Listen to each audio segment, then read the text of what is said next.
Hey y'all, this is Pride and Prejudice, Volume 3, Chapter 8.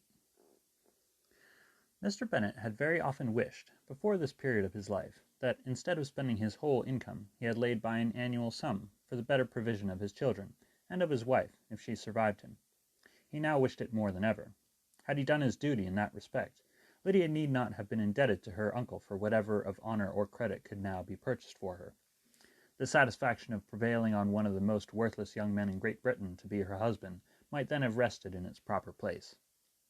He was seriously concerned that a cause of so little advantage to anyone should be forwarded at the sole expense of his brother-in-law, and he was determined, if possible, to find out the extent of his assistance, and to discharge the obligation as soon as he could.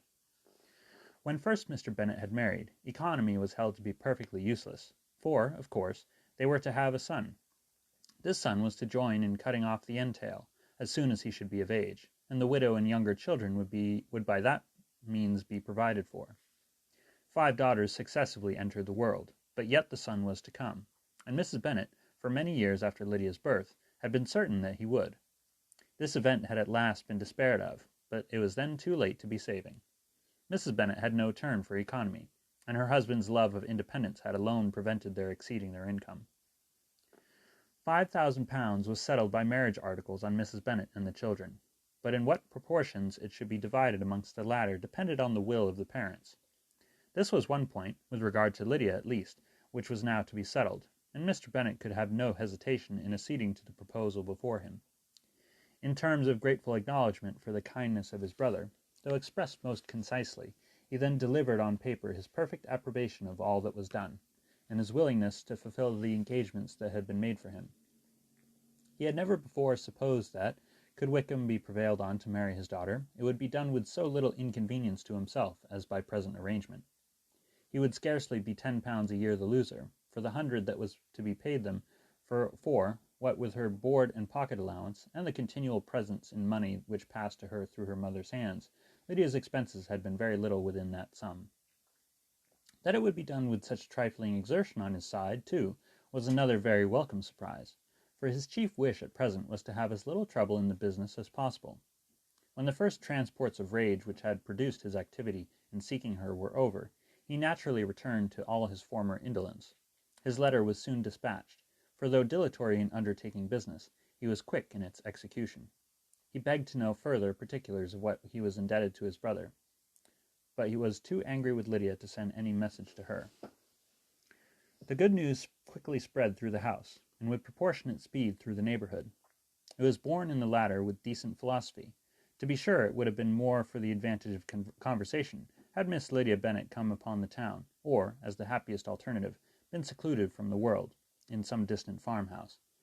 But there was much to be talked of, in marrying her, and the good-natured wishes for her well-doing, which had proceeded before from all the spiteful old ladies in Meryton, lost but little of their spirit in this change of circumstances, because with such a husband her misery was considered certain. It was a fortnight since Mrs. Bennet had been downstairs, but on this happy day she again took her seat at the head of her table, and in spirits oppressively high. No sentiment of shame gave a damp to her triumph. The marriage of a daughter, which had been the first object of her wishes since Jane was 16, was now on the point of accomplishment, and her thoughts and her words ran wholly on those attendants of elegant nuptials, fine muslins, new carriages, and servants.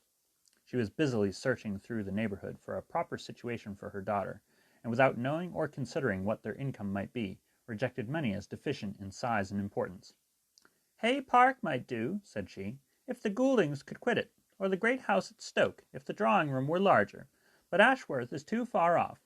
I could not bear to have her 10 miles from me, and as for Purvis Lodge, the attics are dreadful." Her husband allowed her to talk on without interruption, while the servants remained. But when they had withdrawn, he said to her, "Mrs. Bennet, before you take any or all of these houses for your son and daughter, let us come to a right understanding. Into one house in this neighbourhood they shall never have admittance. I will not encourage the imprudence of either by receiving them at Longbourn." A long dispute followed this declaration, but Mr. Bennet was firm. It soon led to another, and Mrs. Bennet found, with amazement and horror, that her husband would not advance a guinea to buy clothes for his daughter. He protested that she should receive from him no mark of affection whatever on the occasion. Mrs. Bennet could hardly comprehend it. That his anger could be carried to such a point of inconceivable resentment as to refuse his daughter a privilege without which her marriage could scarcely seem valid, exceeded all that she could believe possible. She was more alive to the disgrace which her want of new clothes must reflect on her daughter's nuptials, than to any sense of shame at her eloping and living with Wickham a fortnight before they took place. Elizabeth was now most heartily sorry that she had, from the distress of the moment, been led to make Mr. Darcy acquainted with their fears for her sister, for since her marriage would so shortly give the proper termination to the elopement, they might hope to conceal its unfavourable beginning from all those who were not immediately on the spot. She had no fear of its spreading further, through his means. There were few people on whose secrecy she could have more confidently depended, but at the same time there was no one else whose knowledge of a sister's frailty would have mortified her so much. Not, however, from any fear of disadvantage from it individually to herself, for at any rate there seemed a gulf impassable between them. Had Lydia's marriage been concluded on the most honourable terms, it was not to be supposed that Mr. Darcy would connect himself with a family where to every other objection would now be added an alliance and a relationship of the nearest kind with the man whom he so justly scorned.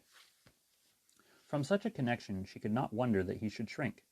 The wish of procuring her regard, which she had assured herself of his feeling in Derbyshire, could not in rational expectation survive such a blow as this. She was humbled, she was grieved, she repented, though she hardly knew of what. She became jealous of his esteem, when she could no longer hope to be benefited by it. She wanted to hear of him, when there seemed the least chance of gaining intelligence. She was convinced that she could have been happy with him, when it was no longer likely they should meet. What a triumph for him, as she often thought, could he know that the proposals which she had proudly spurned only 4 months ago would now have been gladly and gratefully received. He was as generous, she doubted not, as the most generous of his sex, but while he was mortal, there must be a triumph. She began now to comprehend that he was exactly the man who, in disposition and talents, would most suit her. His understanding and temper, though unlike her own, would have answered all her wishes. It was an union that must have been to the advantage of both. By her ease and liveliness, his mind might have been softened, his manners improved, and from his judgment, information, and knowledge of the world, she must have received benefit of greater importance. But no such happy marriage could now teach the admiring multitude what connubial felicity really was. A union of a different tendency, and precluding the possibility of the other, was soon to be formed in their family. How Wickham and Lydia were to be supported in tolerable independence she could not imagine, but how little of permanent happiness could belong to a couple who were only brought together because their passions were stronger than their virtue, she could easily conjecture. Mr. Gardiner soon wrote again to his brother. To Mr. Bennet's acknowledgments he briefly replied, with assurances of his eagerness to promote the welfare of any of his family, and concluded with the entreaties that the subject might never be mentioned to him again. The principal purport of his letter was to inform them that Mr. Wickham had resolved on quitting the militia. It was greatly my wish that he should do so, he added, as soon as his marriage was fixed on, and I think you will agree with me in considering a removal from the corps as highly advisable, both on his account and my niece's. It is Mr. Wickham's intention to go into the regulars, and among his former friends there are still some who are able and willing to assist him in the army. He has the promise of an ensigncy in General Blank's regiment, now quartered in the north. It is an advantage to have it so far from this part of the kingdom. He promises fairly, and I hope among different people, where they may each have a character to preserve, they will both be more prudent. I have written to Colonel Forster to inform him of our present arrangements, and to request that he will satisfy the various creditors of Mr. Wickham in and near Brighton with assurances of speedy payment, for which I have pledged myself. And will you give yourself the trouble of carrying similar assurances to his creditors in Meryton, of whom I shall subjoin a list, according to his information. He has given in all his debts. I hope at least he has not deceived us. Haggerston has our directions, and all will be completed in a week. They will then join his regiment, unless they are first invited to Longbourn, and I understand from Mrs. Gardiner that my niece is very desirous of seeing you all before she leaves the south. She is well, and begs to be dutifully remembered to you and her mother. Yours, etc., E. Gardiner. Mr. Bennet and his daughters saw all the advantages of Wickham's removal from the shire, as clearly as Mr. Gardiner could do. But Mrs. Bennet was not so well pleased with it. Lydia's being settled in the north, just when she had expected most pleasure and pride in her company, for she had by no means given up her plan of their residing in Hertfordshire, was a severe disappointment. And besides, it was such a pity that Lydia should be taken from a regiment where she was acquainted with everybody, and had so many favourites. "She is so fond of Mrs. Forster," said she, "it will be quite shocking to send her away. And there are several of the young men, too, that she likes very much. The officers may not be so pleased in General Blank's regiment." His daughter's request, for such it might be considered, of being admitted into her family again, before she set off for the north, received at first an absolute negative. But Jane and Elizabeth, who agreed in wishing, for the sake of their sister's feeling in consequence, that she should be noticed on her marriage by her parents, urged him so earnestly, yet so rationally and so mildly, to receive her and her husband at Longbourn, as soon as they were married, that he was prevailed on to think that as they thought, and act as they wished.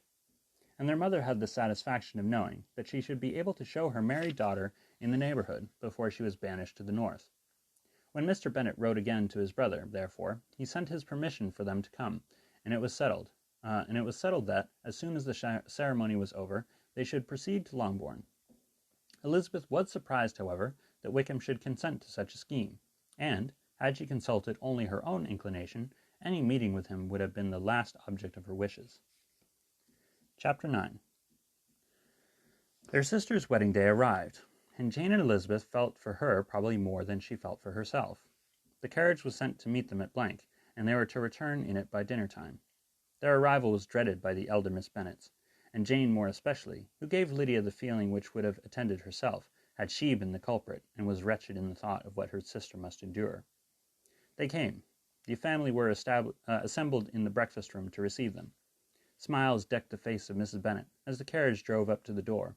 Her husband looked impenetrably grave, her daughters alarmed, anxious, uneasy. Lydia's voice was heard in the vestibule. The door was thrown open, and she ran into the room. Her mother stepped forwards, embraced her, and welcomed her with rapture, gave her hand with an affectionate smile to Wickham, who followed his lady, and wished them both joy, with an alacrity which showed no doubt of their happiness.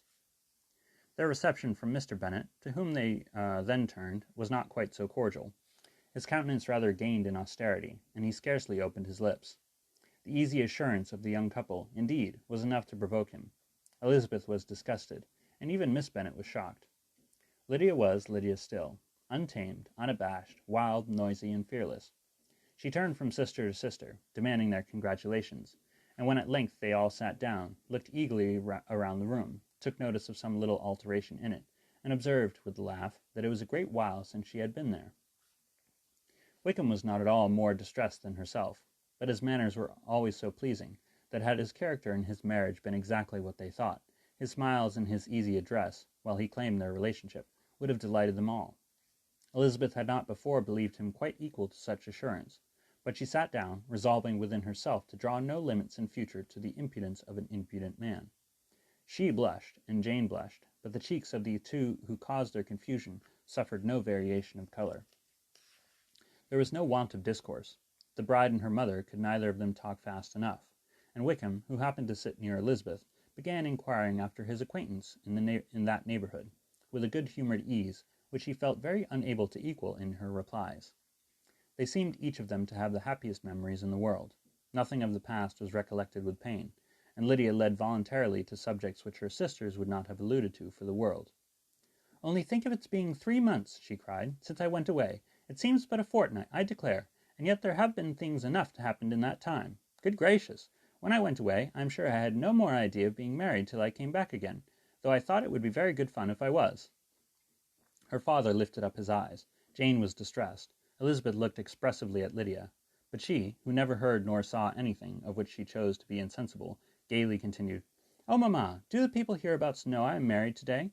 I was afraid they might not, and we overtook William Goulding in his curricle, so I was determined he should know it, and so I let down the side-glass next to him, and took off my glove, and let my hand just rest upon the window-frame, so that he might see the ring, and then I bowed and smiled like anything." Elizabeth could bear it no longer.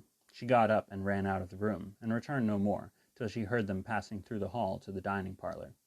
She then joined them soon enough to see Lydia, with her anxious parade, walk up to her mother's right hand, and hear her say to her eldest sister, "Ah, Jane, I take your place now, and you must go lower, because I am a married woman."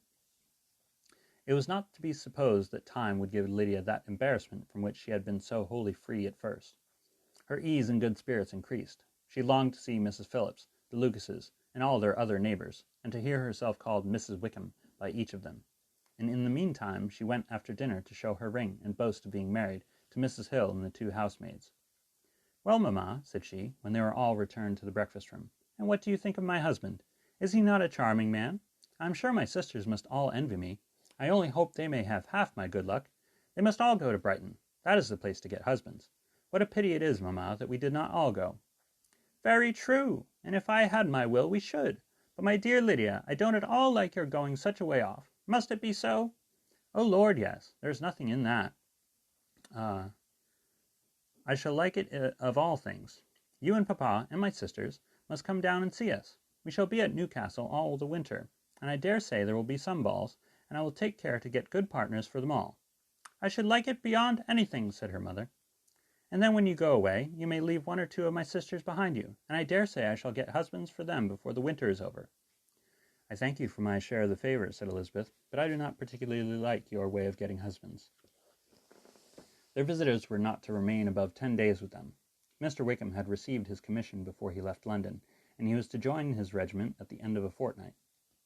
No one but Mrs. Bennet regretted that their stay would be so short, and she made the most of the time by visiting about with her daughter, and having very frequent parties at home.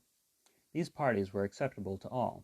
To avoid a family circle was even more desirable to such as did think than such as did not. Wickham's affection for Lydia was just what Elizabeth had expected to find it, not equal to Lydia's for him. She had scarcely needed her present observation to be satisfied, from the reason of things, that their elopement had been brought on by the strength of her love rather than by his, and she would have wondered why, without violently caring for her, he chose to elope with her at all, had she not felt certain that his flight was rendered necessary by distress of circumstances. And if that were the case, he was not the young man to resist an opportunity of having a companion. Lydia was exceedingly fond of him. He was her dear Wickham on every occasion. No one was to be put in competition with him. He did everything best in the world, and she was sure he would kill more birds on the 1st of September than anybody else in the country. One morning, soon after their arrival, as she was sitting with her two elder sisters, she said to Elizabeth, "Lizzie, I never gave you an account of my wedding, I believe. You were not by when I told mamma and the others all about it. Are you not curious to hear how it was managed?" "No, really," replied Elizabeth. "I think there cannot be too little said on the subject." "La, you are so strange! But I must tell you how it went off. We were married, you know, at St. Clement's, because Wickham's lodgings were in the parish, and it was settled that we should all be there by 11 o'clock. My uncle and aunt and I were to go together, and the others were to meet us at the church. Well, Monday morning came, and I was in such a fuss. I was so afraid, you know, that something would happen to put it off, and then I should have gone quite distracted. And there was my aunt, all the time I was dressing, preaching and talking away just as if she were reading a sermon. However, I did not hear above 1 word in 10, for I was thinking, you may suppose, of my dear Wickham. I longed to know whether he would be married in his blue coat. Well, and so we breakfasted at 10, as usual. I thought it would never be over, for, by the by, you are to understand that my uncle and aunt were horrid unpleasant all the time I was with them. If you'll believe me, I did not once put my foot out of doors, though I was there a fortnight. Not one party or scheme, or anything. To be sure, London is rather thin, but however the little theatre was open. Well, and so just as the carriage came to the door, my uncle was called away upon business to that horrid man, Mr. Stone. And then, you know, when once they got together, there is no end of it. Well, I was so frightened I did not know what to do, for my uncle was to give me away, and if we were beyond the hour, we could not be married all day. But luckily he came back again in 10 minutes' time, and then we all set out. However, I recollected afterwards that if he had been prevented going, the wedding need not be put off, for Mr. Darcy might have done as well." "Mr. Darcy!" repeated Elizabeth, in utter amazement. "Oh yes, he was to come there with Wickham, you know. But gracious me, I quite forgot. I ought not to have said a word about it. I promised him so faithfully. What will Wickham say? It was to be such a secret." "If it was to be secret," said Jane, "say not another word on the subject. You may depend upon my seeking no further." "Oh, certainly," said Elizabeth, though burning with curiosity. "We will ask you no questions." "Thank you," said Lydia, "for if you did, I should certainly tell you all, and then Wickham would be so angry." On such encouragement to ask, Elizabeth was forced to put it out of her power by running away. But to live in ignorance on such a point was impossible, or at least it was impossible not to try for information. Mr. Darcy had been at her sister's wedding. It was exactly a scene, and exactly among people where he had apparently least to do, and least temptation to go. Conjectures as to the meaning of it, rapid and wild, hurried into her brain, but she was satisfied with none. Those that best pleased her, as placing his conduct in the noblest light, seemed most improbable. She could not bear such suspense, and hastily seizing a sheet of paper, wrote a short letter to her aunt to request an explanation of what Lydia had dropped, if it were compatible with the secrecy which had been intended. "You may readily comprehend," she added, "what my curiosity must be to know how a person unconnected with any of us, and comparatively speaking, a stranger to our family, should have been amongst you at such a time. Pray write instantly, and let me understand it, unless it is, for very cogent reasons, to remain in the secrecy which Lydia seems to think necessary, and then I must endeavour to be satisfied with ignorance. Not that I shall, though," she added to herself, and she finished the letter, "and, my dear aunt, if you do not tell me in an honourable manner, I shall certainly be reduced to tricks and stratagems to find it out." Jane's delicate sense of honour would not allow her to speak to Elizabeth privately of what Lydia had let fall. Elizabeth was glad of it. Till it appeared whether her inquiries would receive any satisfaction, she had rather be without a confidant. And that's the end of chapter 9. Have a good night, y'all.